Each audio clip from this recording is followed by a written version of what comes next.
نحمده ونصلي على رسوله الكريم اما بعد قال النبي صلى الله عليه وسلم ان من البيان لسحرا او كما قال عليه الصلاة والسلام. بزرگان محترم اور جلسے کی رونق تمام علماء کرام، میں تو اکثر سے کیا بلکہ سب سے ہی ناواقف ہوں، دو تین حضرات کے علاوہ، اس لیے کہ آپ کے اس علاقے میں میری پہلی حاضری ہے. ویسے پیچھے جو سیلابی حالات پیش آئے تھے اس کی وجہ سے ہمارا ریلیف کے باقی ساتھیوں کا ادھر آنا ہوا. گول کے علاقے میں ٹنگر تک آیا تھا ریلیف تقسیم کرنے کے سلسلے میں، تو باقی اس سلسلے میں میری پہلی حاضری ہے. میں بڑا خوش ہوں کہ ایسے موقع پر مفتی جاوید صاحب نے مجھے حکم فرمایا اور بھائی رفیق صاحب ہماری جامع مسجد کے سیکرٹری ہیں، انہوں نے اصرار کیا کہ نہیں آپ کو جانا ہی جانا ہے.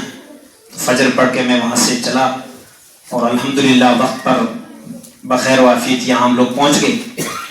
تو مجھے چند باتیں طلباء سے کرنی ہیں. الحمدللہ بہت اچھا پروگرام رہا اور مجھے سب سے زیادہ خوشی اس بات سے ہوئی جب میں نے آتے ہی ان سے یہ پوچھا کہ پروگرام ہے کیا آپ کے یہاں. تو انہوں نے بتایا کہ بچوں کی انجمن ہے. تو میں نے کہا انجمن کے لیے آپ اتنا لمبا سفر کروا رہے ہیں، تو کوئی بڑی بات نہیں تھی. تو انہوں نے جو بات بتائی وہ میں اپنے آنکھوں سے مشاہدہ کرنے کے بعد میں محسوس کر رہا ہوں. میں نے بہت انجمنوں میں حصہ لیا ہے، کسی انجمن میں اتنی عوام نہیں ہوتی ہے جتنی الحمدللہ یہاں ہے. اس کا مطلب یہ ہے کہ یہاں کے لوگ اس ادارے سے جڑے ہوئے ہیں. بچوں کا پروگرام ہے، عوام کو کچھ اس میں لینا نہیں ہوتا، یعنی چاہتے ہی نہیں لوگ بچے کیا کہیں گے، بچوں نے کیا بات سنانی ہے، کیا ان کا سننا ہے.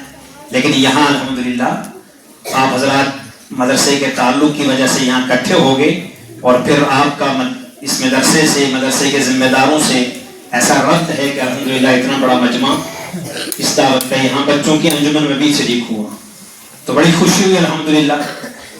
بچوں نے بہت محنت کی ہے. چند چیزیں ہیں اس لیے کہ مجھے انہوں نے بٹھا دیا اس جگہ پر جہاں بڑے بڑے لوگوں کو بٹھانا چاہیے تھا. مولانا نذیر صاحب ہوتے، دوسرے حضرات ہوتے، مفتی حضرات ہوتے. تو میری یہ ذمہ داری ہے کہ جو کوئی کمی میں محسوس کروں وہ بتا جاؤں تاکہ بچے آئندہ اس کمی کو ختم کر سکیں، نکال سکیں اپنے اندر سے. گھبرانے کی ضرورت نہیں ہے. آپ اس چھوٹے سے ادارے کے طالب علم ہیں اور ڈرنا نہیں ہے. ڈرنا نہیں ہے کہ پتہ نہیں کون کون بیٹھا ہوگا، ہم کیسے بولیں گے، کیا کریں گے. تو مولوی اسماعیل صاحب کی کتاب ہے چھوٹی سی اردو کی کتاب، پہلی کتاب، دوسری کتاب، تیسری کتاب، اس میں ایک شعر لکھا ہے، جو ہچکچا کے رہ گیا سو رہ گیا ادھر، جس نے لگائی ایڑ وہ خندق کے پار تھا. اگر ڈریں گے پھر پار نہیں ہو سکیں گے. اس طرح طے کی ہیں ہم نے منزلیں، گر پڑے گر کر اٹھے اٹھ کر چلے. منزلیں ایسے ہی طے ہوتی ہیں. پتہ نہیں میری تقدیر میں اول آنا ہے کہ نہیں ہے، دوم آنا ہے کہ نہیں ہے، پوزیشن ملے گی کہ نہیں ملے گی، پتہ نہیں میرے مقدر کیسے ہیں. مقدر پہ نہ کر شکوا تدبر آزماتا جا، مقدر پہ نہ کر شکوا تدبر آزماتا جا، نہ ڈر منزل کی دوری سے قدم آگے بڑھاتا جا. آپ کو محنت کرنی ہے انشاءاللہ. حفظ کا مدرسہ ہے اور اتنی اچھی اچھی تقریریں اور اتنے اچھے اچھے عنوانات آپ لوگوں نے متعین کیے ہیں اور اس انداز سے بول رہے ہیں کہ بڑے بڑے مولوی بہت مشکل ہوتا ہے بولنا ان کو، ان عنوانات پر اس طرح سے اس انداز سے بولنا. اللہ رب العزت آپ کی محنت کو قبول کرے. میں دارالعلوم میں تھا 1994 سے لے کر کے 92 سے لے کر کے اور 95 تک 3 سال 3 انجمن میں مسلسل حصہ لیتا تھا. مفتی صاحب مفتی فیض الوحید سے آپ سب لوگ جانتے ہوں گے، جموں میں جو ذمہ دار تھے وہ میرے ماموں ہوتے. تو 3 انجمنوں میں حصہ لیتا تھا، اس لیے کہ میں غازی آباد سے پڑھ کے گیا تھا. تو غازی آباد کی انجمن میں، جموں کشمیر کی انجمن میں اور شعبہ مناظرہ میں ہر ہفتے 3 انجمنوں کی تیاری کرنی آسان نہیں ہوتی ہے. مغرب بعد غازی آباد والی انجمن، عشاء بعد اپنی جموں کشمیر کی انجمن، اور جمعے کے دن جب میرا نمبر آ جاتا تھا تو پھر شعبہ مناظرہ میں. شعبہ مناظرہ میں تو دلیلیں دینی پڑتی ہیں. اور اس سے بڑی بات یہاں ایک کسی طالب علم نے حضرت تھانوی کا نام لیا ہے. حضرت تھانوی مظفر نگر ضلع کے رہنے والے تھے. خود انہوں نے لکھا ہے کہ میں نے تقریر کرنی کیسے سیکھی. کہتے ہیں میں تقریر کرنے کے لیے کھڑا ہوتا تھا, آنکھیں بند کر لیتا تھا, تقریر کر کے جب نمٹ جاتا تھا آنکھیں کھولتا تھا, آگے کوئی ہوتا ہی نہیں تھا. سمجھ رہے ہیں آپ؟ تو تقریر یہ آپ کو سکھائی جا رہی ہے.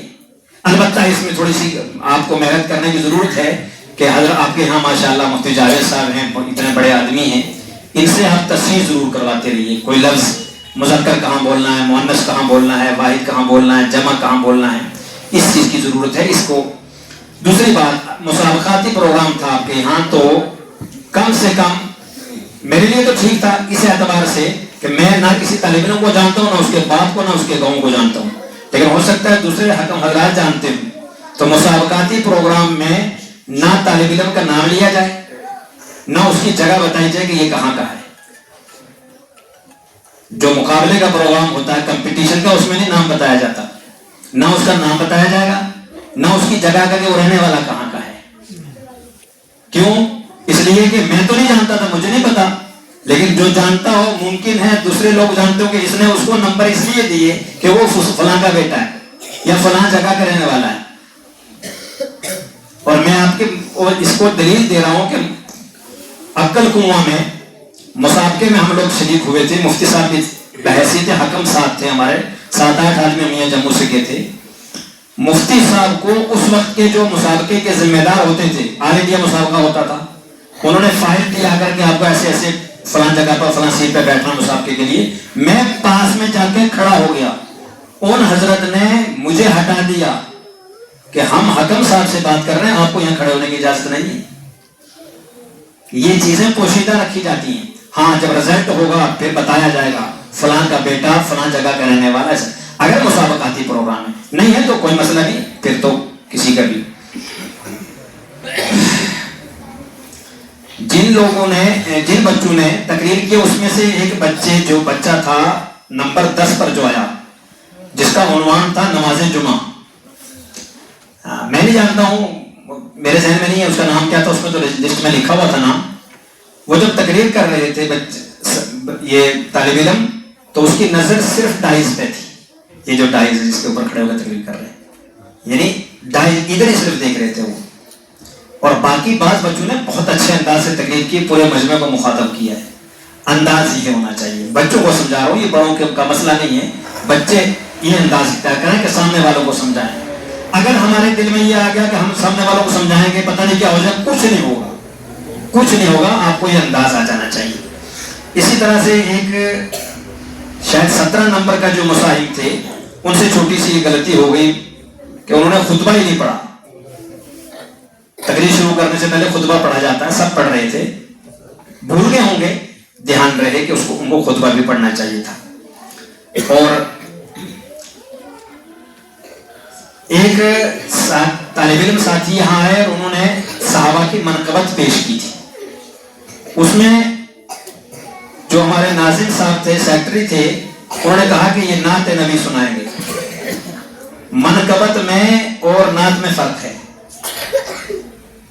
اس سے پہلے میں عرض کر دوں کہ جب بچوں کی انجمن ہو, کوئی پروگرام ہو, تو کسی بچے کو ہی ناظم بنایا جائے, سیکرٹری بنایا جائے, مدرس کو نہیں. بچوں کو سکھانا ہے تو بچوں کو میں سے کسی کو بنایا جائے. تو اس میں فرق کیا جائے. لوگ آج کل عموماً یہ ہو رہا ہے, نعت, نظم, منقبت کا فرق نہیں بتاتے. نعت اصل میں نبی علیہ السلام کی کسی بھی خوبی کو بیان کرنے کو کہا جاتا ہے, اس میں یہ کسی کو نعت کہا جاتا ہے. اگر صحابہ کا بیان کرنا ہے تو پھر بتایا جائے کہ صحابہ کے بارے میں کوئی نظم سنا رہے ہیں یا کچھ. یہ چیزیں ذرا غور کرنے کی. ان چیزوں کے بعد آخر میں پھر کہوں گا کچھ چیزیں جو میں نے کاغذ میں لکھ دی, میں مفتی صاحب کو دے دوں گا, یہ آپ کو تفصیل سے سمجھا دیں گے. اگر تشریف فرمایا بات کریں گے. تو میں یہ عرض کر رہا ہوں کہ جتنے بچے یہاں پڑھ رہے ہیں اور ان کے سرپرست یہاں بیٹھے ہیں, ان سے میری یہ درخواست ہے کہ آپ ان بچوں کی جس طرح سے بھی ہو سکے مدد کریں. دامے, دل میں, قدمے, سخنے, جیسے بھی آپ کر سکتے ہیں. خدا نہ خواستہ نہیں کر سکتے. تو ایک حدیث سنا کر کے بات ختم کروں. نبی علیہ الصلوۃ والسلام نے فرمایا تھا, کن عالمن او متعلمن او مستمیعن او محبن. عوام کے لیے ہے یہ، عالم بن جاؤ یا طالب علم بن جاؤ، یا عالم اور طالب علم جو کہتے ہیں ان کے سننے والے بناؤ، مستمیعن. اتنا بھی وقت نہیں ہے تو او محبن، ان سے محبت کرنے والے بنو. اپنے کاروبار میں لگے رہو لیکن ان سے محبت کرنے والے بنو.